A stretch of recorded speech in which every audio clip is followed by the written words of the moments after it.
Good evening, Mount Zion family and friends. Thank you for joining us this Sunday evening for our roundtable discussion. This is our last round. This is my last roundtable. Whether the roundtable continues or not will be determined later on. Typically, this is the TBS roundtable. We don't have a trademark for that, but it's me and Brandon and Shelton. Tonight it's just the TB roundtable. The tuberculosis. Yeah. And it's me and Barron. So here's Barron. Maybe you've not met Barron yet. If you are a member of Mount Zion, you'll be getting to know Barron. So I'll let him just introduce himself. Barron? Hey, I'm Barron. I came and preached a couple weeks ago. Can't remember when that was, but I believe it was August the 9th or the 2nd. And just excited to get started working with y'all. I'm really excited with the prospects of being here and working with all of you, and excited to see you all. And hopefully we can work together through the pandemic. Hopefully we can work together and grow in the church and helping each other become more spiritual, become more effective in our community. And I just appreciate the opportunity the elders have given me to work here. And so I'm excited to get started. And our first official day is next week, September 6th. And so we're excited to get started. And I'm sad just as much as everybody else is that Todd's leaving. But I know that he's got a lot of good things happening, a lot of good places going. Which that phrase made no sense. I'm excited that you have somewhere to go. There's a lot of people that's excited for me to go. Maybe. I'm just kidding. We're going to miss everybody, and we're excited for Mount Zion. I'm really excited that the elders have made this agreement, and so I preached this morning, and next week you guys get a whole new face, and this is just kind of our way of transitioning from me to Barron, and I think this is kind of neat that Barron's agreed to do this tonight, so we appreciate you being here for this roundtable. And I'm really excited to watch the lessons back that you deliver here and see how much you'll help Mount Zion grow. Mount Zion's a special place with special people, and we'll miss everybody, but excited for the growth that's going to happen. So we are finishing up on parables. I think Barron, you've discussed you're gonna start doing some other topics on Sunday nights, and he'll introduce that next Sunday night. And so that's exciting. You guys will really enjoy the study that he's going to go through. So tonight we're going to finish up with a parable. Brandon and Shelton and myself have looked at parables for the last couple weeks now on these Sunday evenings. And tonight we get to look at another crowd favorite. And what's unique about this parable, it is Jesus' final words in his most famous sermon. I would say it's his most famous sermon. The Sermon on the Mount from Matthew chapter 5 through chapter 7. I have a little rock. It's about smaller than my palm, just a little bit smaller than my palm. Several months back, maybe a month or two before the pandemic, the KFC, Kids for Christ, they had this project where they took these rocks and painted them. And Laurel gave me one of those rocks, and I kind of carry it around with me everywhere. Obviously not with me tonight, though. Everything's packed and on its way moving, I guess. So anyways, so I have this rock, and I thought it'd be a good illustration for tonight's parable. It reminds me just not only of my relationship with my daughter, and just her giving me this gift. It's special to me in that way, but it reminds me of the kids at Mount Zion. And of course, I began my work here as the youth minister. And so I appreciate the sentiment and thinking about the kids and kind of the gift from them. And when I look at a rock, I think of a solid, I think of foundation, I think of unmovable, those types of characteristics. And I think that leads us well into the parable tonight, the idea that we're talking about building a rock-solid foundation, and the rock being Jesus Christ. And so if you know the Sermon on the Mount, then you know the parable we're talking about. It's the parable of the two builders. One is a smart builder and one is a foolish builder. And it's from Matthew chapter 7, and ironically, it's actually the last words that Jesus speaks in this parable. So, Barron, let's go ahead and read this here in Matthew 7, starting in verse 24. And let's see what Jesus has to say about the foundation that we need to have as Christ followers. Verse 24. Everyone then who hears these words of mine and does them will be like a wise man who built his house on the rock. And the rain fell, the floods came, and the winds blew and beat on that house, but it did not fall because it had been founded on the rock. And everyone who hears these words of mine and does not do them will be like a foolish man who built his house on the sand. And the rain fell, and the floods came, and the winds blew and beat against that house, and it fell, and great was the fall of it. So, Baron, we're very familiar with this parable. I want us to look, one, at the context of this parable, which, for those of you at Mount Zion, we went through the Sermon on the Mount in 2019 on Sunday evenings, and we covered this very topic. But I think it's good to refresh and to hear sort of your thoughts on this. But before we even dive into the parable and even the context of it, I want to actually go to the next two verses, the verses right after this sermon. And I want to hear your thoughts on what this means, because I think it's a driving force behind our intentionality of listening to Jesus' words. In verse 28, it says, when Jesus finished these sayings, the crowds were astonished at his teaching, for he was teaching them as one who had authority, and not as their scribes. Baron, what does it mean that Jesus was teaching as one who had authority and not as their scribes? Well, I think for the first part is the authority part.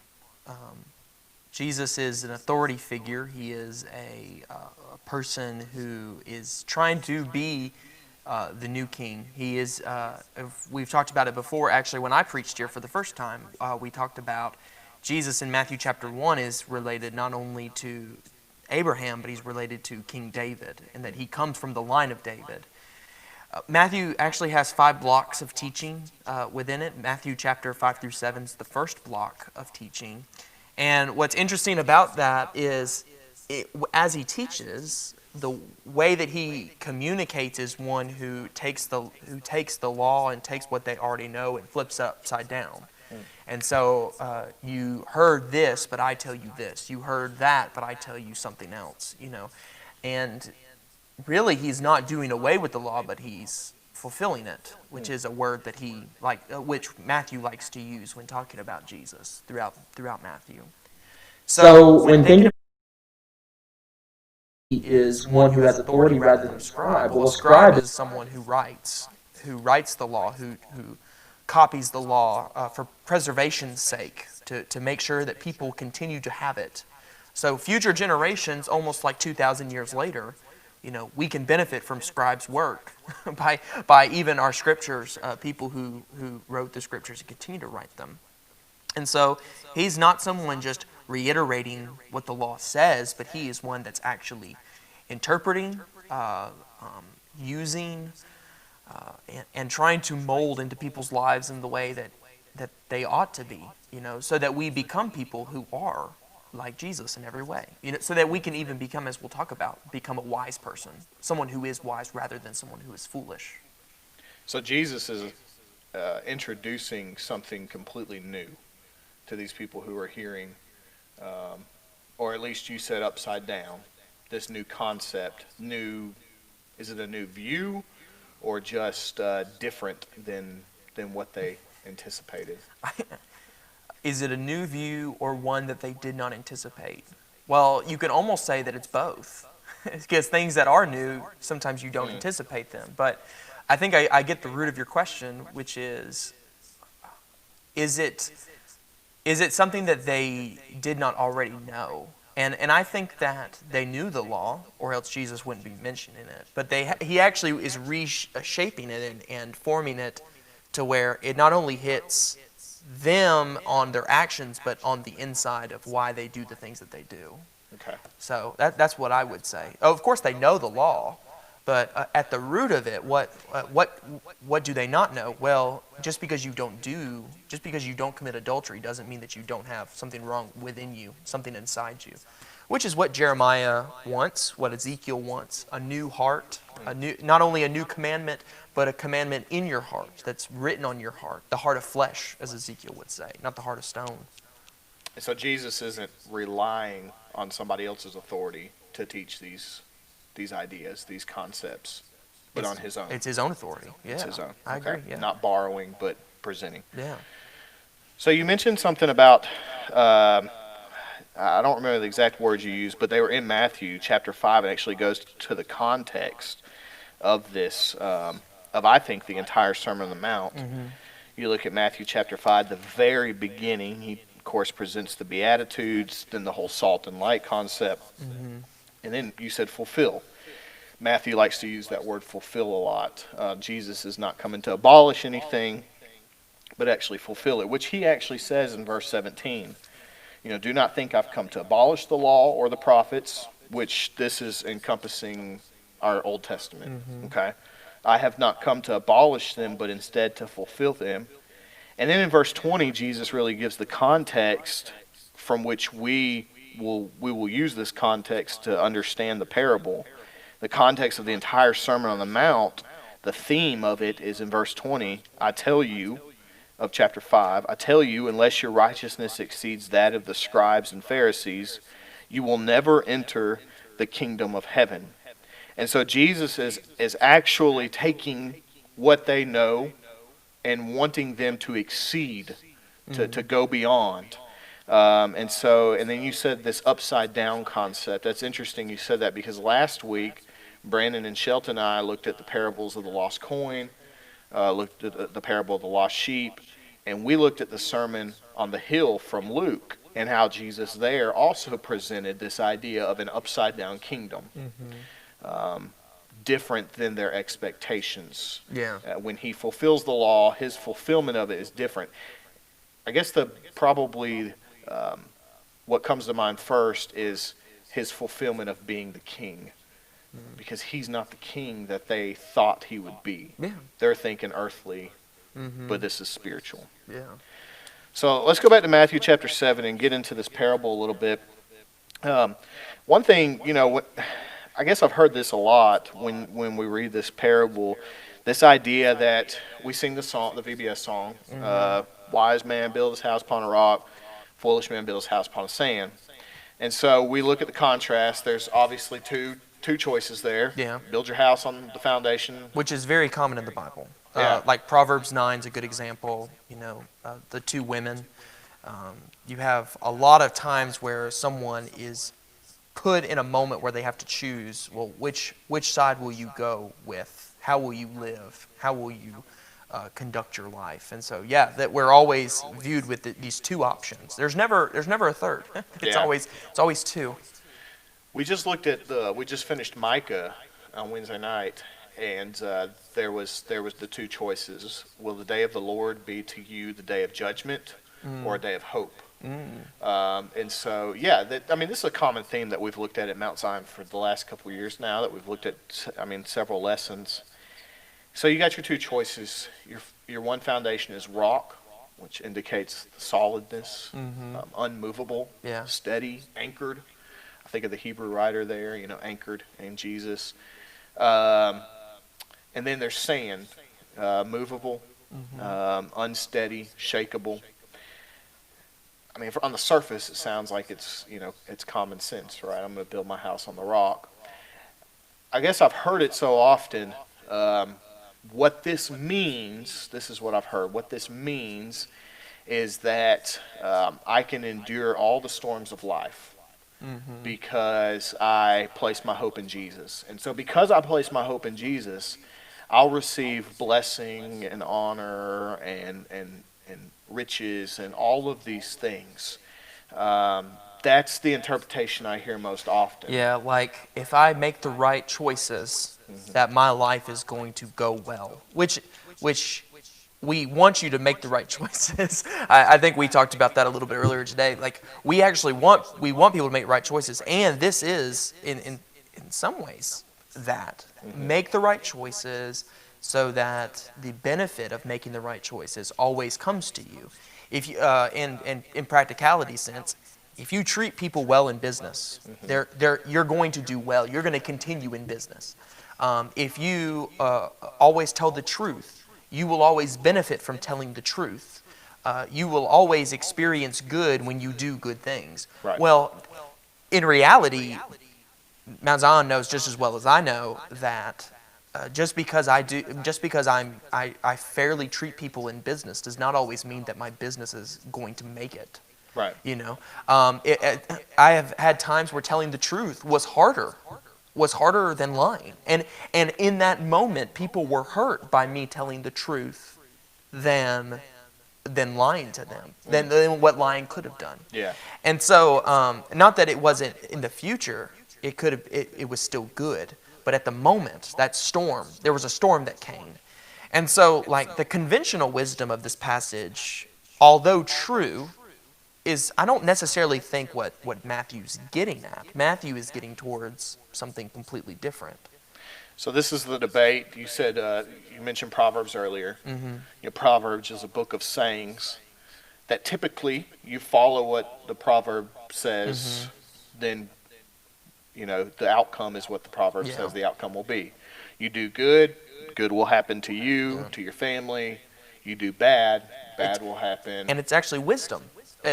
Proverbs is all about wisdom. How can you become wise? The beginning of wisdom is the fear of the Lord.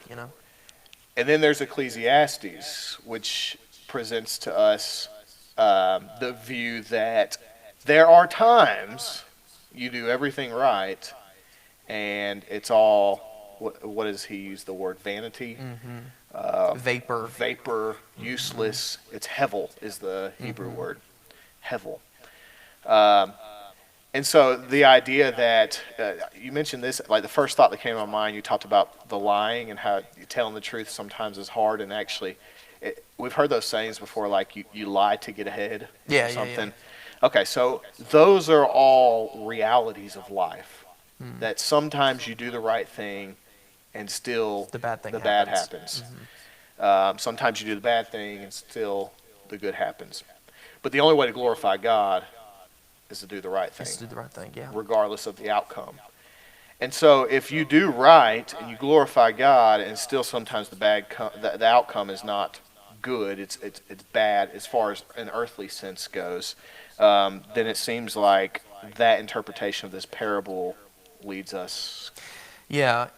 It's not really, I build my house to withstand the everyday storms. I'm not building my house on the rock for the everyday storms, although I should still build my house on the rock. Okay. I think this is like probably the moment where we say, like, storms are pretty common within the Bible.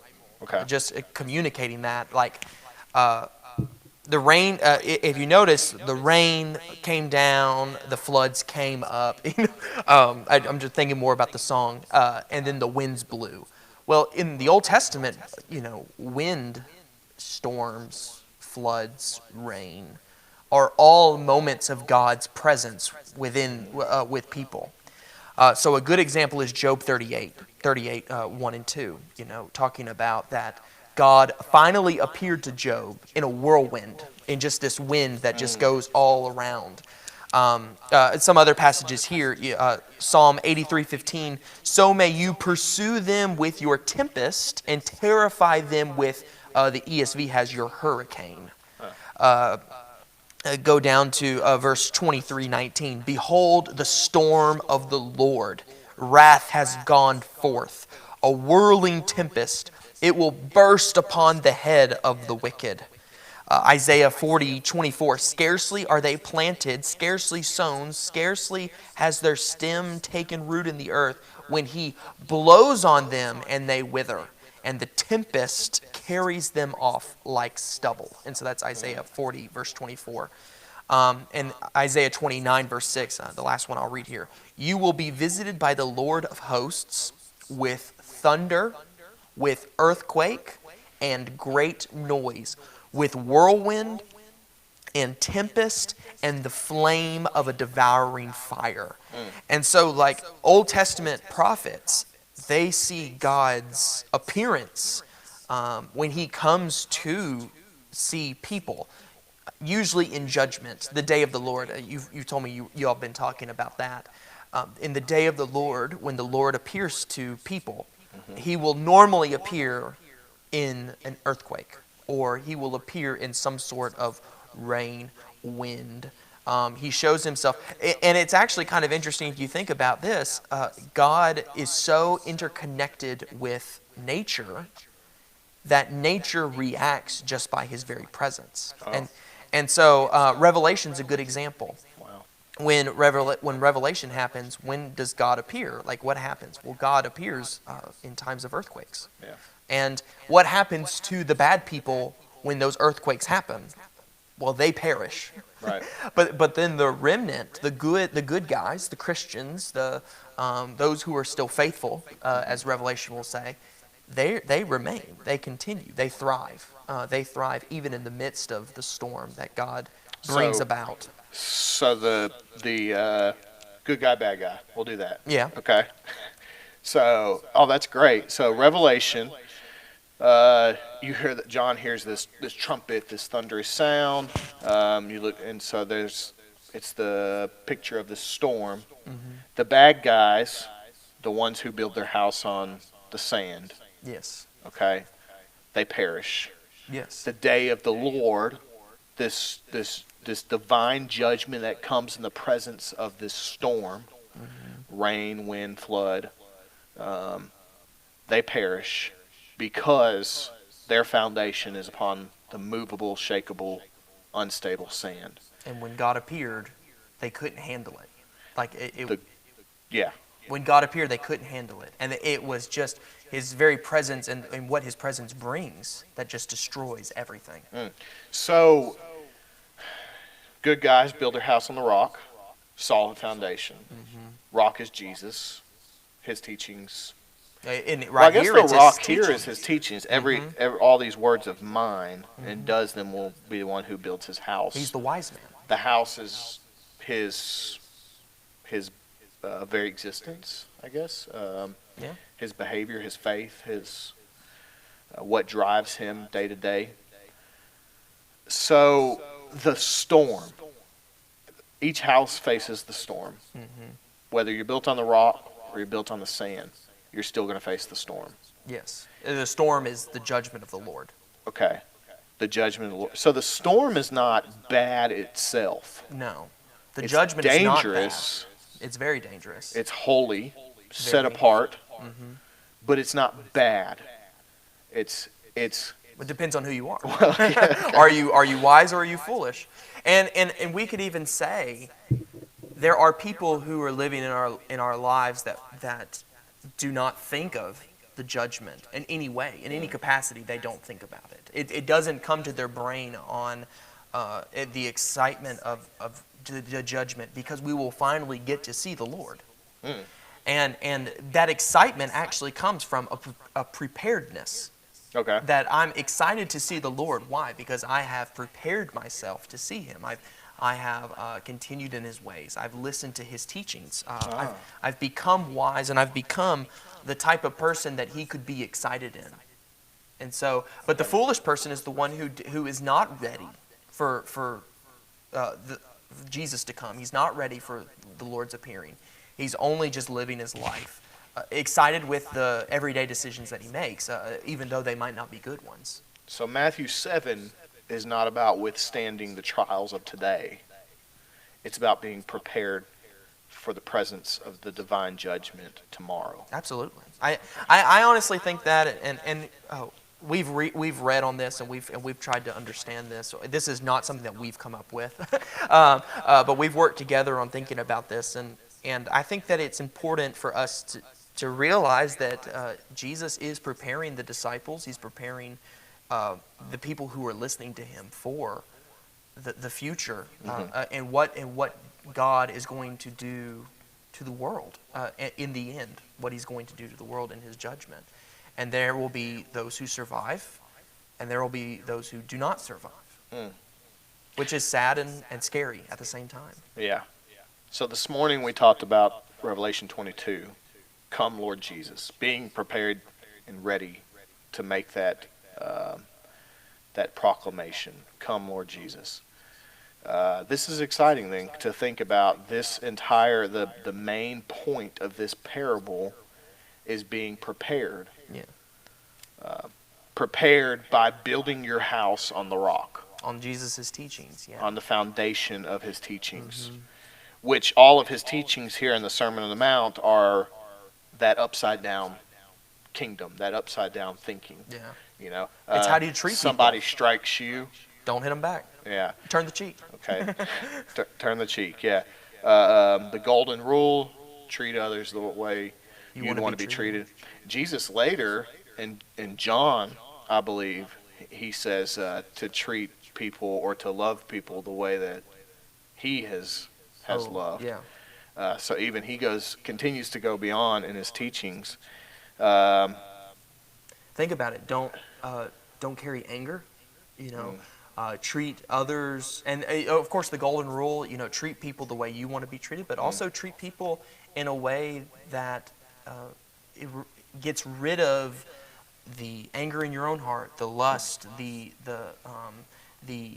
greediness, the falsehoods. Don't bear false oaths, or false witness, or however you want to say it. Don't lie to people. These are simple ethical things that Jesus is wanting the people, but they're ethical things that are rooted in how we view who we are as God's people, and they're rooted in how we can be better at our very heart, at the very root of who we are as a person, that shows itself out in our actions. So right before this parable, Jesus talks about the difference between speaking, confessing that faith, and actually living out that faith. Not everyone who says to me, Lord, Lord, will enter the kingdom of heaven, but he who does the will of my Father. So if this is a parable about being, which it seems like this, obviously connects well with what he just said. If this is a parable about being prepared, then what do we need to do to be prepared? What does it mean, or what does it look like, I guess, in Jesus' teachings here to build your house on the rock? And you've said some of that. But I think Jesus says really gives us two plain messages in this parable here. I think listening to his words and hearing and doing. Okay. And so that's kind of where we can. I'm kind of concluding get to some sort of closing is the idea of like the practicality is to hear Jesus' words, study them, find them important in our lives. Usually the problem why we don't study is we don't see an importance in what we're reading, or we don't have the depth of why they're so important to us, which is our job to try and help people to see that. We have chosen a profession where we have found importance, and then our job is to help other people, whether it be Christians or non-Christians, to find the importance in Scriptures. And so the beginning of hearing is trying to say, here's the Son of God coming to help you in life, coming to help you not only in this life, but in the next life. And so hearing is a huge portion of that. But then in hearing, letting it affect you as a person, letting it affect your heart and your soul, is how do you live? What do you do? And so not those who hear the words, those who do the words, live faithfully and try to live as Jesus is prescribing, that this is the person who becomes wise, which is exactly what Proverbs 1:7 is all about. Yeah. The one who is wise is the one who fears the Lord. I fear the storm of the Lord. And so, therefore, I want to hear and to do what he tells me to do. And so the judgment's coming, and that judgment can either be destruction or hope, depending on where our foundation lies. I really like what you said there about the idea of preparedness, this life and the next. There is a next for us. yes, Whichever next. there's hope. Whichever next you decide that's going to be based upon the foundation you build. There's hope that the next will be eternal life. And so what we do in this life will prepare us for that eternal life. And so we need to hear Jesus' words, and hearing implies more than just audibly hearing. Of course, we read today Jesus' words, but I guess having a vested interest, understanding. I think of Philip and the Ethiopian eunuch, the idea that, to be able to do the words, he had to understand what he's reading and hearing. So that's kind of our job to help with that. So we need to hear, and then we need to do. I think of James 1, be doers of the word and not hearers only. Is that all? I hope that we're not what Jesus thought the people were, which is when he was quoting Isaiah, people who have ears but do not hear, and those with eyes who do not understand or do not see. Because there's a risk of that because of the foolish man. If he does not do the words that Jesus says, if he does not hear the words that Jesus says and understand them and take them, then he's building his house. He's building his house on the sand while that's happening. And then when the Lord comes, just like the parable of the virgins, or the parable do you have the oil? Like, do you have all the oil for the lamps? And then, well, we brought our oil. Are you ready? Were you ready when you were getting the talents? So you just buried your talent. Did you not use it? Were you not prepared for him to return? And so Jesus uses this idea of preparedness in a lot of parables, and he's really just trying to get us to see and to hear and to understand, and then subsequently to do, to act. So the most important thing that we can do for tomorrow, our eternal tomorrow, is to prepare today. Which I think there's a lot of applications that we can go to in our life. We talked about before this the idea of like getting ready to go on a vacation or something, and getting to that place and forgetting that. One of the first thoughts that comes to mind is Annalena and Laurel and I went to Disney back last year, and just the anxiety of each day getting on that bus to ride from our hotel and then you get on the bus, you're riding there, and you're at the mercy and the time of the bus driver and all the crowds. And then you turn to your wife and you're like, "Did you get the tickets? Because I don't." I guess Disney's a terrible. Yeah. That's a bad example. No, because you wear like the watch, but it's like it didn't used to be like that. Oh, didn't you? Okay. Well, the question was always like, "I'm wearing my watch. Are you wearing?" Because I'm not waiting for you to go back and get your watch. I'm going in. We leave people behind. This isn't the Marine Corps. We leave people behind. I'm leaving you behind. Go back and get your own watch. But I do think about that. Like, that's such a silly practical example, but it is like that. I mean, it's like I don't want to wait till I get to the gates of Disney before I check to see if I have my ticket to get in. You wish that you could have checked at the hotel room before you even left the door. And what's funny about that is, like, when I check, this is me, but when I check, like, I went to Publix the other night, and I was going for some ice cream, keto ice cream, by the way, and I got up to the front, and I was like, I'm so used to, like, walk across the street and not carrying my wallet or something, and I got up to the front, and I'm like, oh, did I bring my wallet? I didn't. And I brought it, thankfully, but I needed my my debit card. I did not want to get to the line, having driven all the way into town, as far away as that is for me, and then get to the line after getting my ice cream, and it's already melting in my hand, and realize I don't have my card. And so for me, what's funny about this is, like, I'll check, and then double check, and then triple check, and then I'll check again, and then check again. I wonder, like, in our lives with Christ, like, are we continually checking ourselves, our foundation? Are we always checking, always looking back, going over and saying, hey, okay, am I where I need to be at? And we should, I guess every time we check, we should never be in the same place. We actually probably sometimes need people to help us check. And so if I feel like something's not right, if my anger seems to be out of place, if my greediness or my desires or whatever it might be, it actually does me good if I have people who are looking at the foundation of my house. You should never buy a house before you check the foundation. And if you hire someone to come check the foundation or to look at the house for you, they should be able to help you to point out some of the problems. So the foundation has a crack in it, or the roof needs to be changed in about 2 years, or you've got a plumbing issue. I actually need someone to help me with that every once in a while. I need somebody to tell me what's going on, and that could be a husband or a wife. They probably know you best. I would hope. That could be a best friend. It could be a Christian brother or sister that you see.